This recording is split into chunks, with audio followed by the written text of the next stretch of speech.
investor. আমরা not only CS or FCS, not only chartered secretary. আমি যখন এই চার্টার সেক্রেটারি কোর্স করি তখন থেকে বুঝলাম যে আমি একটু শেয়ার বাজারে কিছু ইনভেস্ট করি। লোন করে করে আমার ফ্যামিলিকে কম টাকা খাওয়িয়ে আমি প্রায় 50 লাখ টাকা ইনভেস্ট করছিলাম মশিউর সিকিউরিটিজে, যেটা গত বছর সেই পুরা টাকা আমার পারমিশন ছাড়া সেল করে দিয়েছে। আমার কথা হইল আমরা কোন জায়গাটা ইনভেস্ট করব? আমি জানি না আমার টাকা কিভাবে সেল করে কোন অ্যাকাউন্টের মাধ্যমে এটা বের করে নেওয়া হচ্ছে। আমি জানতে পেরেছি কুয়াকাটাতে তিনি হোটেল করেছে, অমুক জায়গায় হোটেল করেছে। এখন আমি সিকিউরিটি এক্সচেঞ্জকে চিঠি দিয়েছি 3 মাস আগে, ডিএসসিকে 3 মাস আগে চিঠি দিয়েছি, কেউ আমার কোনো সদুত্তর দিচ্ছে না, কেউ কোনো কথা বলতে পারছে না। আকার ইঙ্গিতে আমাকে বলা হচ্ছে আপনি কেস করেন।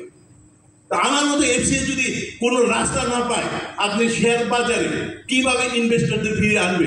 আমি ডিরেক্টর স্যারের কথা একটু জাস্ট দ্বিমত করি। উনি বলছে নেরা বারে বারে বেলতলা যায়। নো, নেরা নট গুড, নেভার বেলতলা, again and again. Thank you sir আমাকে একটু সুযোগ দেওয়ার জন্য।